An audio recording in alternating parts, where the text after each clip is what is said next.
एक लड़का टिम, जिसको अपने 21वें जन्मदिन पर पता चलता है कि उसके पास कुछ अलग पावर्स हैं। उसकी फैमिली में उसके रिटायर्ड पिता और अपने टाइम की फैशन आइकॉन रही उसकी माँ, उसके अंकल डी और उसकी छोटी प्यारी और चुलबुली बहन किटकैट रहते हैं। अंकल डी हमेशा वेल सूटेड रहते हैं। वो बहुत सरल स्वभाव के और हमेशा कुछ न कुछ सोचते रहते हैं। वो सभी रोज दोपहर की चाय बीच के किनारे हंसते खेलते पीते हैं और हर फ्राइडे को वो अपने घर के बाहर मूवी देखते हैं, चाहे मौसम कैसा भी हो। और हर साल न्यू ईयर पार्टी को वो अपने घर पे देते हैं। ऐसे ही एक न्यू ईयर पार्टी में सभी अपने पार्टनर्स के साथ एंजॉय कर रहे होते हैं। किटकैट को भी जिम नाम का लड़का मिल जाता है, पर जो लड़की टिम को मिलती है, टिम को वो नॉर्मल नहीं लगती। काउंटडाउन शुरू होने से पहले टिम का दोस्त उसको सबके साथ ले आता है, पर रास्ते में एक टेबल से टकरा जाता है, जिससे वहाँ बैठे लोगों पर टेबल गिर जाती है। उसका दोस्त उनको इग्नोर करके आगे बढ़ता है। अब जैसे ही 12 बजते हैं, टिम उस लड़की को किस करता करता उससे हाथ मिलाकर उसे न्यू ईयर विश करता है। लड़की को बहुत बुरा लगता है। टिम उसको अपनी इस हरकत की वजह से सॉरी बोलता है। सभी लोग अपने पार्टनर्स को किस करते हैं। अब टिम को बहुत बुरा लगता है। अगली सुबह जब वो उठता है तो उसे अपने ऊपर बहुत शर्म आ रही होती है, जिसकी वजह से उसका मूड अच्छा नहीं था। तभी उसकी बहन उसके पास आकर उससे कहती है कि पापा बुला रहे हैं। वो तैयार होकर जाता है। अपने पापा का बिहेवियर देखकर उसको बड़ा अजीब लगता है। वो उससे बहुत फॉर्मल होकर बात कर रहे थे और टिम को बताते हैं, मैं इस समय थोड़ा नर्वस हूँ, क्योंकि जो बात मैं तुमको बताने जा रहा हूँ वही बात मेरे पिता ने मुझे 21 साल का होने पर बताई थी। टिम बड़े ध्यान से उनकी बात सुनता है। उसके पिता बड़ी मुश्किल से खुद को संभालते हुए उसको बताते हैं, हमारे परिवार के पुरुषों के पास एक खास ताकत है और ये बात जानकर तुमको बहुत अजीब लग सकता है कि हम टाइम ट्रेवल्स कर सकते हैं, मतलब समय की यात्रा। टिम बड़ी हैरानी से उनकी बात सुन रहा होता है। फिर वो उसे बताते हैं, हम समय से आगे नहीं जा सकते, बस उसके पीछे जा सकते हैं। तो टिम कहता है, ये बहुत अजीब मजाक है। तो उसके पिता बोलते हैं, ये सच है और हम वहीं जा सकते हैं जहां हम सच में थे और जिसको हम याद कर सकते हैं। फिर टिम उनसे पूछता है, अगर ये सच है तो इसको कैसे करते हैं? तो वो उसे बताते हैं, हम किसी भी अंधेरे से भरी जगह में जाकर अपने दोनों हाथों की मुट्ठियों को भींचकर बस उस जगह और समय के बारे में सोचते हैं जहां हमें जाना है और अगले ही पल हम उस जगह पर होते हैं। टिम को अभी भी विश्वास नहीं होता, तो सच का पता करने के लिए अपनी अलमारी में जाकर अपनी मुट्ठियां भींचता है। आंखें बंद करके रात वाली न्यू ईयर पार्टी के बारे में सोचता है। अगले ही पल वो जैसे ही अलमारी से बाहर आता है तो वो अपने शरीर पर रात पार्टी वाले कपड़े देखकर डर जाता है। वो अपने रूम के बाहर निकल आता है। उसका दोस्त उसको वैसे ही पकड़कर ले जा रहा होता है जैसे वो रात ले जा रहा था। तो टिम उसको इस बार टेबल से टकराने से बचा लेता है और इस बार वो उस लड़की को किस करके उसे न्यू ईयर विश करता है। अब वो दोनों ही खुश थे। वो वापस अपनी अलमारी में जाकर अगली सुबह वाले सही समय पर वापस आ जाता है और अपने पिता से पूछता है, क्या माँ जानती है? तो वो मना कर देते हैं और उससे कहते हैं, तुम भी अपने बेटे को छोड़कर किसी को नहीं बता सकते। तो टिम कहता है, इससे तो हम बहुत पैसा कमा सकते हैं। तो उसका पिता उससे कहता है, पैसे के चक्कर में तुम्हारा प्यार और दोस्त तुम दोनों खो दोगे, जैसे तुम्हारे दादाजी ने खो दिया और वो कभी खुशी नहीं पा सके। तुम इस ताकत से कुछ बड़ा करो, क्रिएटिव करो, वो करो जो तुम सच में करना चाहते थे। तो टिम कहता है, इस समय तो मुझे अगर इसकी मदद से गर्लफ्रेंड मिल जाए तो इससे बड़ी मदद मेरी और कुछ नहीं हो सकती। तो उसका पिता बोलता है, हाँ ये कुछ बड़ा काम है। फिर गर्मियों की छुट्टियों में किटकैट की एक दोस्त शार्लेट 2 महीने के लिए उनके साथ रहने के लिए आती है। टिम को उसे देखते ही उसे प्यार हो गया था। एक दोपहर जब सब सन बात ले रहे थे तभी शार्लेट ने टिम से उसको लोशन लगाने के लिए पूछा। टिम तुरंत भागकर जैसे ही लोशन उसकी कमर पर डालता है तो एक्साइटमेंट में वो बहुत तेजी से प्रेस कर देता है और सारा लोशन शार्लेट की कमर पर गिर जाता है। वो खुद भी डर जाता है और वो तुरंत घर के अंदर जाकर टाइम ट्रेवल कर वापस उसी वक्त आता है जब शार्लेट उससे उसको लोशन लगाने को कहती है। इस बार वो एकदम कूल होकर रिएक्ट करता है और उसको लोशन लगाता है। फिर एक दिन टिम अपने दोस्त जे को उसके साथ टेनिस खेलने के लिए बुलाता है, लेकिन वो शार्लेट के खेलने के अंदाज में इतना खो जाता है कि वो उससे सारे मैच हार जाता है। ऐसे ही पूरे 2 महीने गुजर जाते हैं। आज शार्लेट उनके साथ आखिरी लंच करती है। टिम खुश नहीं लगता, वो उदास है। तो वो रात में सोने से पहले शार्लेट के रूम में जाता है और उससे अपने दिल की बात बताता है। तो शार्लेट उससे कहती है, तुमने बहुत देर कर दी, तुमको मुझसे पहले ही पूछ लेना चाहिए था, तब हमारे पास साथ रहने का समय होता, हम साथ घूम सकते थे और एक दूसरे को समझ सकते थे। तो टिम कहता है इसका मतलब मुझको तुम्हारे पास पहले ही आ जाना चाहिए था। तो शार्लेट कहती है हाँ। तो टिम तुरंत वहाँ से जाकर टाइम ट्रेवल कर वापस पीछे समय में आता है, जहाँ शार्लेट को अभी आए हुए 1 ही महीना हुआ था। वो फिर से शार्लेट के रूम में जाकर उसे प्रपोज करता है। शार्लेट उसकी बात सुनकर खुश होती है। फिर वो उससे कहती है क्यों ना हम एक काम करें, हम इस आखिरी 1 महीने को गुजरने देते हैं और फिर मेरे जाने से ठीक 1 रात पहले तुम मुझे फिर से पूछना। तो टिम चौंक कर कहता है तुम्हारी आखिरी रात को? शार्लेट कहती है हाँ। टिम समझ जाता है कि उसके साथ उसका कुछ नहीं होने वाला और वहाँ से जाकर सीधा प्रेजेंट में आ जाता है। अगले दिन शार्लेट चली जाती है। टिम उसको खड़ा देखता रहता है। अगले दिन टिम खुद अपनी वकालत की प्रैक्टिस और अपने प्यार की तलाश में अपने पिता के दोस्त जो एक प्ले राइटर होते हैं उनके पास रहने के लिए लंदन चला जाता है। उनका नाम हैरी है और स्वभाव से वो बहुत गुस्सैल और निराशावादी व्यक्ति है। टिम को वहाँ 6 महीने हो जाते हैं, फिर भी उसको कोई गर्लफ्रेंड नहीं मिलती। वहाँ उसका एक दोस्त बन जाता है रॉरी, जो उसी के साथ प्रैक्टिस करता है। फिर वो एक रात जय को लेकर एक रेस्टोरेंट में जाता है। वहाँ ज्यादातर वो लोग जाते हैं जिन्हें अंधेरे से भरे कमरे में एक ब्लाइंड डेट करनी होती है। उस रूम में कोई किसी को नहीं देख सकता। उन दोनों को वहाँ 2 लड़कियां मिलती हैं। वो उनके साथ डिनर करते हैं। डिनर करने के बाद टिम उस लड़की को देखने के लिए बहुत एक्साइटेड होता है। टिम रेस्टोरेंट के बाहर उसको देखने के लिए खड़ा हो जाता है। वो लड़की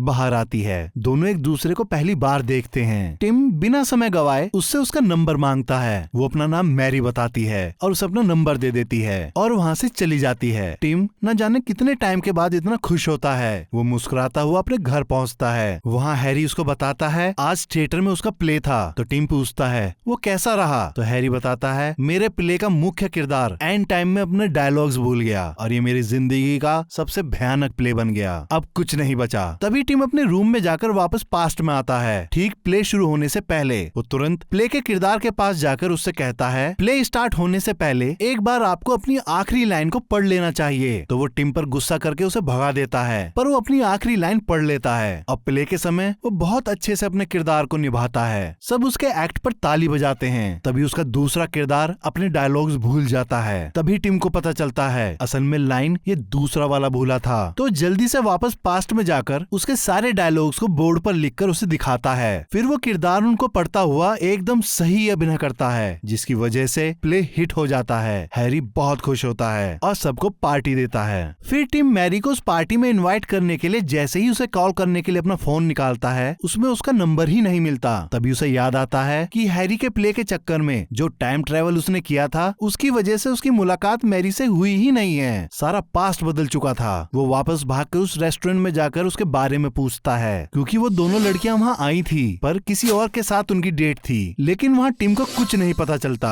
अब वो उदास होकर वापस घर आ जाता है। अगली सुबह हैरी खुश होकर उसको न्यूज़पेपर में अपना आर्टिकल दिखाता है। टिम उसको जैसे ही पढ़ता है तो उसके नीचे एक आर्ट गैलरी का एडवर्टीजमेंट देखता है और उसको याद आता है मैरी ने उससे कहा था कि वो आर्ट गैलरी जरूर जाएगी। वो तुरंत उस गैलरी में पहुंचकर उसका इंतजार करने लगता है। कई दिन इंतजार करने के बाद एक दिन वो अपनी बहन कैसी को साथ ले आता है। उस दिन मैरी एकदम से उसके सामने आकर खड़ी हो जाती है और उसके पीछे लगी तस्वीर को देखने लगती है। टिम की जैसे दिल की धड़कन ही रुक जाती है। फिर वो वहाँ से आगे बढ़ जाती है। टिम तुरंत उससे जाकर मिलता है, लेकिन मैरी उससे कहती है मैं आपको नहीं जानती क्योंकि हम कभी मिले ही नहीं। तभी टिम को याद आता है कि हाँ हम अभी तक मिले ही नहीं हैं। तो वो बताता है तुम्हारा और मेरी माँ का नाम एक जैसा है और तुम उनके जैसे ही दिखती हो। तो मैरी पूछती है क्या मैं इतनी उम्र की लगती हूँ? तो टिम बताता है नहीं, तुम उनसे भी सुंदर हो। उसकी बात सुनकर मैरी अपने फ्रेंड के पास चली जाती है। टिम हिम्मत करके फिर से उसके पास आता है और अपने साथ घूमने के लिए पूछता है। मैरी मना कर देती है पर अपनी फ्रेंड के कहने पर तैयार हो जाती है और टिम से कहती है मेरी कुछ शर्त हैं। एक कि तुम बाद में मेरा पीछा नहीं करोगे, दूसरा तुम पागल नहीं हो और तुम सेक्स के लिए लड़कियों के पीछे नहीं पड़ते हो। तो टिम कहता है मैं सिर्फ कैट मॉस का एक फैन हूँ, जिसको सुनकर मैरी खुश हो जाती है क्योंकि वो खुद उसकी बहुत बड़ी फैन होती है। फिर वो साथ बैठकर कॉफी पीते हैं। तो टिम को पता चलता है मैरी का एक बॉयफ्रेंड है, वो भी वहाँ आकर उनसे मिलता है। फिर टिम उससे पूछता है तुम दोनों कब मिले? तो बताता है कि 1 हफ्ता पहले। फिर टिम मैरी की दोस्त से वो जगह, समय और पता पूछता है। वो उसे बता देती है जहाँ मैरी और उसका बॉयफ्रेंड पहली बार मिले थे। अब वो तुरंत वहाँ से उठकर टॉयलेट में जाकर उसी समय और उसी पार्टी में पहुँच जाता है। वहाँ वो मैरी को अकेला बैठा देख उसके पास जाकर अपने साथ कहीं और चलकर डिनर करने के लिए पूछता है। मैरी को अजीब सा लगता है। वो कैट मॉस के बारे में बात करता हुआ उसको वो सारी बातें दोहराता है जो मैरी ने उसको बताई थी। मैरी उसको सुनकर इम्प्रेस हो जाती है कि वो दोनों एग्जैक्ट सेम सोच रखते हैं। टिम उसकी खूबसूरती की तारीफ करता है। मैरी शर्मा जाती है और उसके साथ चलने के लिए राजी हो जाती है। वो साथ डिनर करते हैं और बहुत सारी बातें करते हैं। फिर टिम वॉक करता हुआ उसको उसके घर छोड़ने आता है। वो दोनों एक दूसरे को किस करते हैं और मुस्कुराते हैं। घर में आकर मैरी उससे कहती है, मैं कपड़े चेंज करने जा रही हूँ, तुम चाहो तो 1 मिनट के अंदर आकर उन्हें उतार सकते हो। उसके जाते ही टिम अपनी घड़ी में पूरा 1 मिनट देखता है और वो तुरंत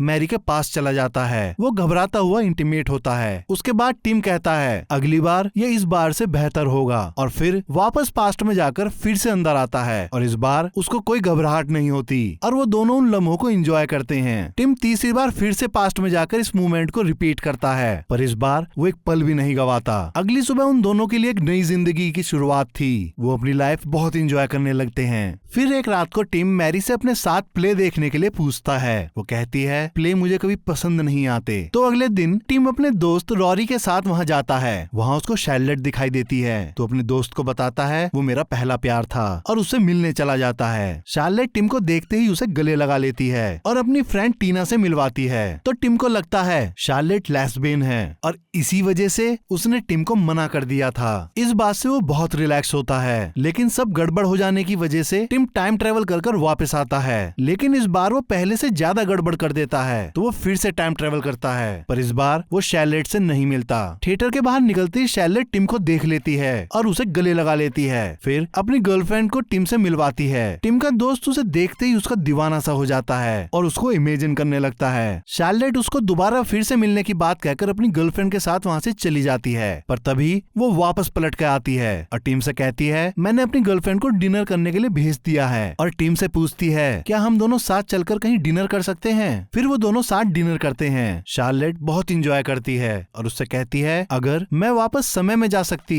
तो मैं मेरी गर्मियों की छुट्टियों को बर्बाद नहीं करती और तुमको हाँ बोल देती। टिम उसकी बात सुनकर हंस पड़ता है क्योंकि उसने उस वक्त टाइम ट्रेवल किया था पर उससे कोई फर्क ही नहीं पड़ा था। शार्लेट डिनर के बाद टिम को अपने घर पे चलने के लिए पूछती है। टिम उसके साथ उसके घर जाता है। टिम शार्लेट के इरादे को समझ जाता है और तभी उसको अपने सच्चे प्यार का एहसास होता है। वो शार्लेट को वहाँ अकेला छोड़कर वापस भागता हुआ मैरी के पास पहुँचता है और वो उसे उठाकर उसे शादी के लिए पूछता है। मैरी की आंखें खुल जाती हैं। वो टिम को हाँ बोलती है। टिम मैरी को अपनी फैमिली से मिलवाता है। फिर डिनर करते समय टिम सबको बता देता है कि वो और मैरी शादी करने वाले हैं। दोनों शादी करते हैं, पर उस दिन आंधी तूफान और बारिश की वजह से उनकी पार्टी बर्बाद हो जाती है। पर टिम इस बार टाइम ट्रेवल नहीं करता। फिर अंकल डी कैसी से कहते हैं, शादी का अगला नंबर तुम्हारा है। तो कैसी कहती है, पता नहीं, क्योंकि लड़के हमेशा अच्छे नहीं होते। वो हमसे अपना फ्रीडम तो ले लेते हैं पर बदले में हमको कुछ नहीं देते। अंकल चुपचाप उसकी बात सुनता है। फिर साल भर के अंदर टिम और मैरी को एक बेटी होती है। वो उसका नाम पर्सी रखते हैं। पूरी फैमिली मिलकर उसको पालती है। 1 साल के बाद पर्सी के बर्थडे वाले दिन कैसी का कार एक्सीडेंट हो जाता है। टिम और मैरी भागकर हॉस्पिटल पहुंचते हैं। टिम कैसी से पूछता है कि क्या हुआ।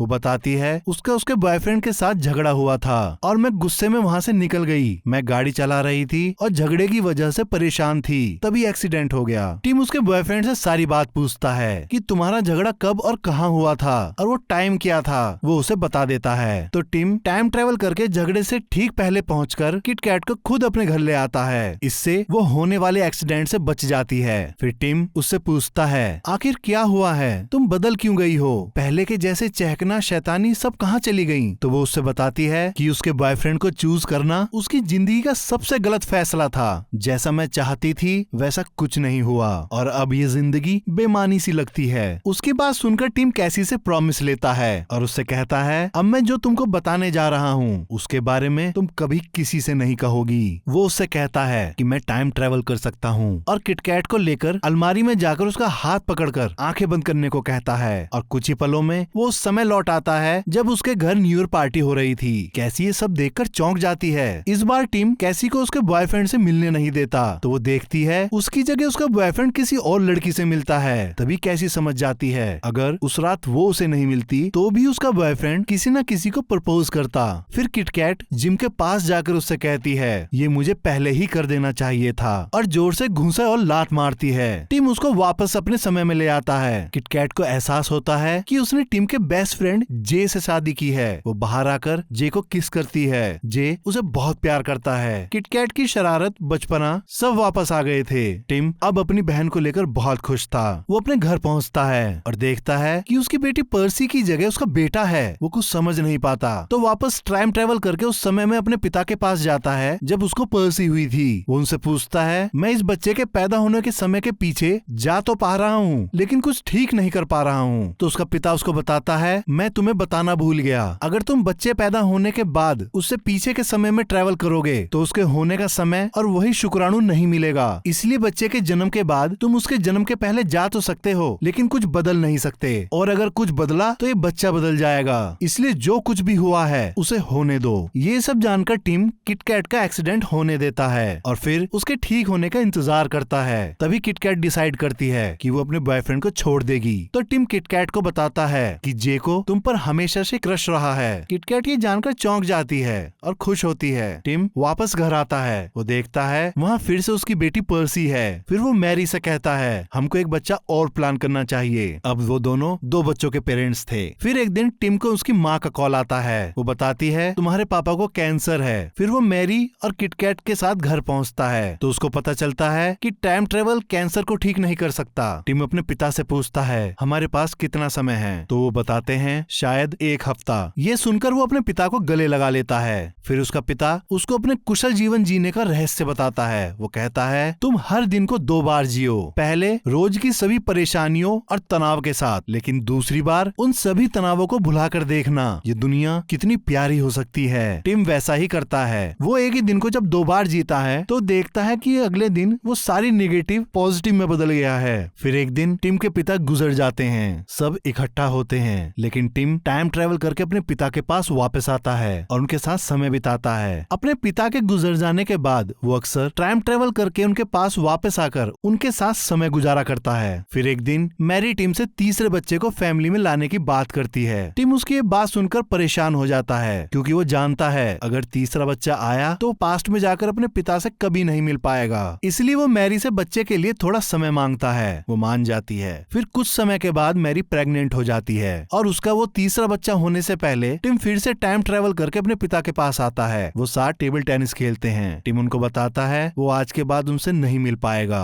उसका पिता समझ जाता है कि टिम की फैमिली में एक बच्चा आने वाला है तो वो टिम से अपनी आखिरी इच्छा जाहिर करते हैं कि मैं एक बार तुम्हारे साथ वो समय जीना चाहता हूँ जब तुम छोटे बच्चे थे। तो टिम पूछता है क्या ऐसा करना सेफ होगा, तो वो उसको बताते हैं हम कुछ भी चीज बदलेंगे नहीं तो कुछ नहीं होगा। फिर वो दोनों टाइम ट्रेवल करके उस समय आते हैं जब टिम 10 साल का था। वो दोनों बीच पर बहुत मस्ती करते हैं, साथ बैठते हैं, बातें करते हैं और फिर वापस आ जाते हैं। वापस आकर टिम अपनी फैमिली के साथ दिन बिताने लगता है, पर अब वो टाइम ट्रेवल नहीं करता। वो हर एक दिन को ऐसे जीना शुरू करता है जैसे वो उस दिन को दोबारा से जी रहा हो। किटकैट अब अपनी फैमिली के साथ खुशियों से रहने लगी थी और इन सब की वजह से टिम बहुत खुश था और कहानी यहीं खत्म हो जाती है।